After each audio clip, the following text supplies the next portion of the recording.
लड़कियों को करने दीजिए, ज्यादा क्या होगा, उनके हाथ पैर टूटेंगे। तो जैसे कि दंगल के श्री आमिर खान ने कहा था, अगर हाथ पैर टूटेंगे तो जुड़वा लेंगे। लड़कियों का लड़कों से बात करना बहुत जरूरी है। बाहर ना, ये जो आपके घर का दरवाजा है लकड़ी का, उसके बाहर एक बहुत बड़ी पेट्रियार्कल सोसाइटी है। वो आपकी बच्ची को कच्चा चबा जाएगी, ना उसको पढ़ने देगी, ना करियर बनाने देगी, ना शादी के बाद खुश होने देगी, ना अपने बच्चे को अपने हिसाब से बड़ा करने देगी, अगर आप उसे मर्द से, आदमियों से डरना सीखें। Hey everyone, how are you all? Welcome to today's episode. But before we start today's episode, happy Women's Day to all the brilliant, strong, wonderful and beautiful women watching this show. I'm really excited as a fellow woman, as a fellow feminist, to invite you all to today's episode, which is very special. I'll tell you why in a second. I am going to discuss a list of 10 things that women shouldn't say to fellow women. Now, these are 10 pretty horrible and out of place and sexist things which I think shouldn't be said to a woman regardless of who is saying that. A man shouldn't say that, a kid shouldn't say that, a non-binary shouldn't say that. But I'm focusing on women because I feel like as men can be feminist, women can be sexist too. And it really hurts me when I personally hear these statements from a fellow woman. And please don't get me wrong, I am not here to present a holier than thou attitude and tell you that I don't do these things ever and I always knew what to say. No. Feminism, like any other learning, has always been a journey, is always a journey, and it has been a journey for me as well. So, to contribute to your journey to feminism so that you respect and cherish all the wonderful women around you, here are 10 things that a woman shouldn't say to her fellow woman. Number 1, go get your brother a glass of water. Look, I'm not talking about the times when the brother is sick or injured or is physically incapable of getting a glass of water, but if he is capable and he has nothing else going on, it shouldn't be a sister's job or a girl's job to get her brother things, especially if those things are coming from kitchen. Because what we are doing here, we are instilling a sense of a feeling in that little girl's head and mind and conscience that whenever any man from your household requires a thing or two from the kitchen, it's your job to get up and get it. Every human being, if they want a glass of water, they should go get it. And it shouldn't be the duty of the girls and women of the house. We are so much more than just being in the kitchen. Number 2, questions like, when are you having a baby / when are you getting married? Let's just get one thing extremely clear, alright? We all don't want same things in life. Yes, there are a lot of conventional things and a conventional trajectory that society has decided for us. But not everybody might want to follow the same trajectory or want the same things in their lives. A lot of people don't go to college because college education doesn't make sense to them. A lot of people don't travel, don't read, don't watch TV. Similarly, not everyone wants to get married or have a kid, or get married or have a kid when you want them to. It's their age. If they are an adult, they know what's going on in their life. Nobody understands them better than they do, and especially not you. Especially if you are a distant relative, a friends or whatever, you are in no position to ask these questions. And this is not about disrespect, it is about setting boundaries, and every person should be given the right to get to take their own decisions, and everyone should be given the basic fundamental right of privacy. When they will get married or when they'll have a kid, don't worry, you will get an invitation to the wedding or the baby shower, or you will get to know about that on Instagram. So keep checking Instagram, but don't check that with them. Number 3, you are lucky your husband helps out in the house or in the kitchen or with the baby. हम एक बार ना help के बारे में बात करते हैं. Help शब्द का मतलब होता है कि आप अगर कोई काम कर रहे हैं जिससे ना मुझे कोई फायदा होना है, जो ना ही मेरा काम, but I feel like I care for you, so let me just go to you and help you out of the generosity of my heart. मैं आपकी मदद कर रही हूँ और मैं अच्छी हूँ क्योंकि उस काम से मेरा कोई फायदा नहीं होना, वो मेरा काम है ही नहीं. किचन में काम करना, घर का काम करना और बच्चे की देख रेख करना सिर्फ माँ का या औरत का काम नहीं है। अगर घर दोनों का है, अगर खाना दोनों खा रहे हैं और अगर बच्चा दोनों का है, तो रिस्पॉन्सिबिलिटी ही दोनों की होनी चाहिए। एक और वर्ड यूज होता है बेबी सिटिंग। अगर एक आदमी बेबी से अपने बच्चे का की देखभाल कर रहा है तो वो बेबी सिट नहीं कर रहा, बेबी सिट दूसरों के बच्चों को किया जाता है। तो प्लीज ये सारी चीजें कहना बंद कर दीजिए and please stop rewarding men for doing bare minimum that they should have been doing for centuries. Number 4. Today you're wearing too much makeup or you're wearing too less makeup.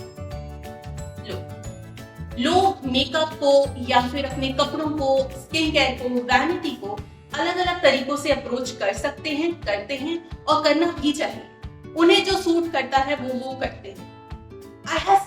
And it has happened to me. For example, I'll take my example.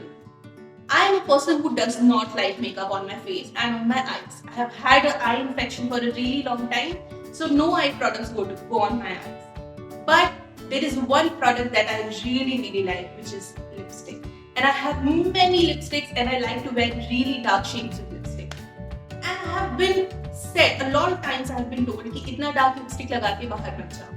And I understand अगर मैं office जा रही होती या किसी funeral में जा रही होती, पर मैं ऐसे ही घूमने जा रही थी और मुझे बोला गया कि इतनी डार्क लिपस्टिक मत लगाओ, ये ब्राउन लिपस्टिक कौन लगाता है, या इस कलर, इस शेड ऑफ पिंक की लिपस्टिक नहीं लगाते, लिपस्टिक तो सिर्फ रेड ही अच्छी लगती है, और अगर आपने बहुत डार्क रेड लिपस्टिक लगा ली then it becomes slutty.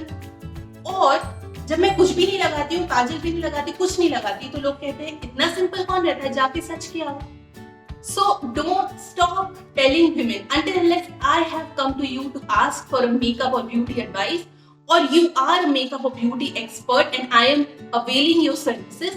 I do not want this opinion from you कि मुझे कितना और क्या मेकअप लगाना चाहिए। ज्यादा मेकअप लगा के मैं बहुत ही ज्यादा स्लटी या बिगड़ी हुई बच्ची नहीं हो जाती, और कम मेकअप लगा के मैं साधारण, सोबर और बीमार नहीं हूँ। Please stop putting us in these boxes. Number 5. इस टाइम के बाद बाहर मत जाओ। क्यों? ये दुनिया भर का कर्फ्यू लड़कियों पे ही लगाते हैं। देखिए, मैं हमेशा कहती हूँ कि लड़कियों को एहतियात के साथ पालने की बजाय अपने लड़कों को तमीज और सभ्यता से पालने पे अगर हम ध्यान देंगे तो सोसाइटी बहुत ज्यादा बेटर हो जाएगी। लड़कियों पे कर्फ्यू मत लगाए। मैं जानती हूँ कि बाहर की दुनिया इतनी अजीब है, इतनी पेट्रियार्कल है, इतनी टॉर्चरस है, लड़कियां सेफ नहीं, लेकिन अगर आप उनसे बार बार ये कहते रहेंगे कि लड़कों का कर्फ्यू 10 बजे है, लड़कियों का कर्फ्यू 6-7 बजे ही है, दोपहर और सुबह में भी उनसे पूछेंगे कि कहाँ जा रही हो, क्यों जा रही हो, क्या करूँ। आप उन्हें गुड टच बैड टच के बारे में बताइए, सेफ रहने के सारे प्रिकॉशंस दीजिए, उनसे कहिए कि तुम इस तरीके से सेफ रह सकते हो, लेकिन उन्हें अपनी जिंदगी जीने के लिए डिस्करेज मत कीजिए, उन्हें एक ब्रैकेट, एक बॉक्स में मत रखिए। घर से निकले बगैर, बाहर की दुनिया में सरवाइव किए बगैर, मेंटल, इमोशनल, करियर वाइज ना किसी का डेवलपमेंट हुआ है ना हो। Number 6, you are being too bossy. और ये आमतौर पे उन लड़कियों को या उन औरतों को कहा जाता है जो लीडरशिप पोजीशंस होल्ड करती हैं या जो माएँ हैं, वो घर चला रही हैं। बेसिकली जब उनके पास कमांड होता है, जब वो उस कमांड को एक्सरसाइज करती हैं, तो उनको कहा जाता है कि आप बहुत बॉसी हो रहे हैं। अगर वही सेंटेंस घर के मर्द या फिर एक मेल बॉस से आता है तो वो कहते हैं कि of course he is the authority, he will say these things. But a female prime minister और अ फीमेल प्रेसिडेंट और a female CEO, a female partner, a mother, the lady of the house have always been criticized for being bossy and fuzzy and rude and arrogant and whatnot. अगर हमें leadership position मिली है तो वो हमें हमारी capability की वजह से मिली है, और अगर हम लीडर हैं तो हम अपनी लीडरशिप पोजीशन का भरपूर इस्तेमाल करेंगे। हाँ, अगर हम उसका कोई अनजस्ट इस्तेमाल कर रहे हैं तो आप हमें बताइए, पर एक लीडर को सख्त होने का भी हक होता है whenever the opportunity presents itself. तो जब भी आप किसी वुमन लीडर से परेशान हो रहे हो, कह रहे हो कि oh he she is fussy, maybe she is on a periods, maybe घर पे झगड़ा करके आएंगे, ये सोचिए कि आप वही सेंटेंस सेम बिहेवियर के लिए अपने मेल बॉस को कहेंगे या नहीं। Number 7, do not talk to guys, do not talk to the opposite gender. देखिए, लड़कियों का लड़कों से बात करना बहुत जरूरी है।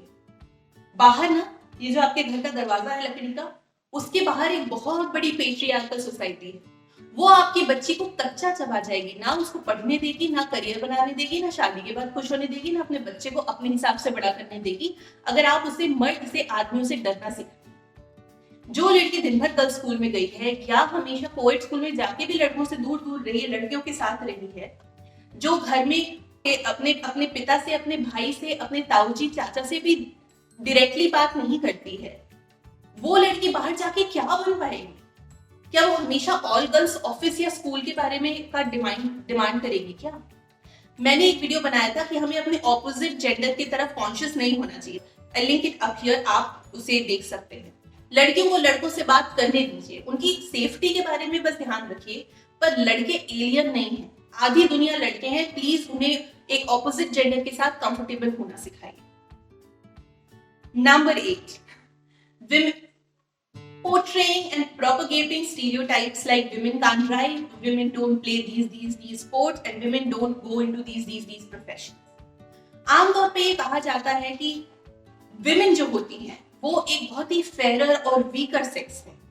उनके लिए एक्चुअली फेरर और वीकर सेक्स जैसे टर्म्स का यूज होता है, और उनसे कहा जाता है कि आप ऐसी मैस्कुलिन चीजें मत करिए जैसे कि गाड़ी का टायर चेंज करना और गाड़ी चलाना और फुटबॉल खेलना और भारी वजन उठाना। लड़कियों को करने दीजिए, ज्यादा क्या होगा, उनके हाथ पैर टूटेंगे। तो जैसे कि दंगल के श्री आमिर खान ने कहा था, अगर हाथ पैर टूटेंगे तो जुड़वा लेंगे, पर उन्हें करने दीजिए जो उन्हें करना है, और उन्हें स्टीरियोटाइप्स में मत बांधिए।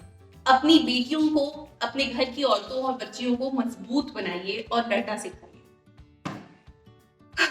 नंबर 9, शादी के वक्त उनसे ये कहना कि आप अब दूसरे घर जा रहे हो, या अब तुम्हारा घर बदल गया है, या अब तुम इस घर की नहीं हो। लड़कियां जिस घर में पैदा होती है वो घर उनका हमेशा है। शादी वो इसलिए करती है क्योंकि उन्हें अपनी लाइफ में जीवन साथी चाहिए। वो अपनी लाइफ में एक चैप्टर जोड़ रही हैं, एक दूसरे परिवार को अपना रही है। अब उनके एक नहीं 2 परिवार। इसका मतलब ये नहीं कि पिछला वाला परिवार छूट गया। जिस घर में वो खेल के बड़ी हुई हैं और जो उनके मम्मी पापा है जिन्होंने उनको पैदा किया है, उससे उनका रिश्ता कभी कैसे टूट सकता है, आप ही बताइए। तो अगर आप इस मैसेज के साथ उसे वहां भेजेंगे कि तुम कभी वापस मत आना, अगर आपकी बच्ची कभी भी डोमेस्टिक वायलेंस या डाउरी क्राइम्स या मेंटल टॉर्चर या किसी भी तरह के टॉर्चर का शिकार होती है, गॉड फॉरबिड, वो आके आपको अपनी प्रॉब्लम बताने से झिझके। आप स्पेशली शादी के वक्त, you need to have this conversation with your daughter that your financial independence, your career, your education and us, we are always with you. इन चारों को शक्ति बना के दूसरे घर में जाओ ताकि वहां कुछ भी सहने के लिए तुम्हें कभी मजबूर ना होना। And number 10, and which is my favorite, don't tell women that this or this does not suit your age. तुम्हें शोभा देता है इस उम्र में ये सब काम करना? ये चिकनी चुपड़ी चाची बनना बंद करें प्लीज, ये मत करिए। सपनों की उड़ान की कोई उम्र नहीं होती है। मैं 50 साल की उम्र में भी स्लीवलेस पहन सकती हूँ, 20 साल की उम्र में भी स्लीवलेस पहन सकती हूँ, मैं 25 में भी बच्चा कर सकती हूँ और 35 में भी बच्चा कर सकती हूँ। प्लीज मुझे ये मत कहिए कि हर चीज की एक उम्र होती है और इस उम्र के बाद मैं अपनी जिंदगी जीना भूल जाऊं, या उम्र के हिसाब से सोसाइटी मुझे जो बुकलेट देती है उसके हिसाब से मैं अपनी जिंदगी जीऊं। हर एक औरत की जिंदगी, उसके सपने, उसकी महत्वाकांक्षाएं सोसाइटी के घिसे पिटे आइडियो से बहुत ज्यादा है। सो इन 10 चीजों को कहना बिल्कुल अपनी डिक्शनरी से निकाल दीजिए, and please let's be respectful, grateful and just in awe of all the wonderful women that are in our life. I hope आपको ये वीडियो अच्छा लगा हो। अगर आपको ये वीडियो अच्छा लगा हो तो प्लीज इसे लाइक कीजिए और शेयर कीजिए और मेरे चैनल को सब्सक्राइब कीजिए। I will see you guys in my next one.